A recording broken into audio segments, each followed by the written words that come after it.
கடைசி 6 மாசத்துல பாஜக நம்ம நாடுக்காக என்ன வேலை செஞ்சுட்டு அதை நான் சொல்ல போறேன். இப்போ ஒரு ரொம்ப பெரிய ஒரு முக்கியமான ஒரு எக்ஸாம்பிள் உதாரணம் நான் சொல்ல போறேன்.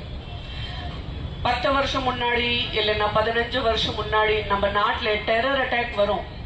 அப்போ என்ன ஒன்றும் இல்லை, நமக்காக நியாயம் இல்லை.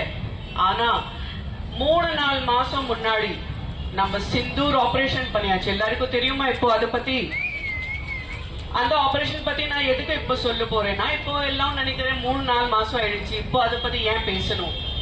அது நம்ம நாட்டுல இருக்கிற பெண்களோட பாதுகாப்புக்காக, அதை நியாயம் கொடுத்ததுக்காக எவ்வளவு பெரிய ஆபரேஷன் சிந்தூர் ஆபரேஷன். அந்த நாட்டுல உள்ளே போய் அந்த டெரரிஸ்ட் எல்லாருக்கும் வீட்டுக்கு உள்ளே போய் நம்ம எல்லாம் பெண்களுக்கு பாதுகாப்புக்காக நம்ம அந்த சிந்தூர் ஆபரேஷன் பண்ணி அந்த ரிவெஞ்ச் நம்ம எடுத்துட்டேன். அது தேங்க்ஸ் டு நம்ம பாரதிய பிரதமர் ஸ்ரீ நரேந்திர மோடி அவர்கள். ட்ரெண்ட ஃப்ரெண்ட் ஆக்கிக்கோங்க. தந்தி டிவியின் சப்ஸ்கிரைபர்ஸ் அண்ட் ஃபாலோவர்ஸ் குடும்பத்துல நீங்களும் இணையுங்க.